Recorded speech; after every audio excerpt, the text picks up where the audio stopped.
ছদ্মবেশী জাদুকর আখির কাছে গিয়ে ছাতাবাড়ির ছেলে গৌরবকে দেখে অবাক হয়ে যায় আর তাকেও বশ করার চেষ্টা করে।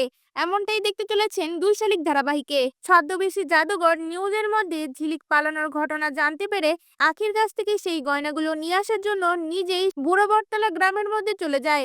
এদিকে ঝিলিক ও দেবা পুলিশের কাছে সেই বুড়ো বটতলার লোকেশন জানতে পেরে তারাও ছদ্মবেশ নিয়ে সেই বুড়ো বটতলায় যাওয়ার জন্য বেরিয়ে পড়ে। আর সেখানে যাওয়ার সময় বাইকে বসে ঝিলিক দেবাকে বলে ওঠে, এত বড় গ্রামে আমরা সেই গাড়িটাকে খুঁজে বের করব কি করে। তখন দেবা বলে ওঠে, চিন্তা করিস না, আমরা যেভাবেই হোক ওই গাড়িটাকে খুঁজে বের করব। এরপর তারা সেই গ্রামের মধ্যে পৌঁছে যায়। এদিকে জাদুকর সেই গ্রামের পুরনো বাংলো বাড়িতে ঢোকার পরে দরজার বাহির থেকে গৌরবকে দেখে চমকে ওঠে। আর জাদুকর তার স্ত্রীকে বলে ওঠে, এই ছেলেটাকে তোমরা কোথায় পেলে? এই ছেলেটা তো ছাতাবাড়ির ছেলে, নিশ্চয়ই এতক্ষণে রেবেকাকে দেখে চিনতেও পেরে গেছে। তখনই তার স্ত্রী সকল ঘটনা জাদুকরকে খুলে বলে আর বলে ওঠে, এই ছেলেটাকে আমরা বলেছি এ হচ্ছে রেবেকা, আখি না।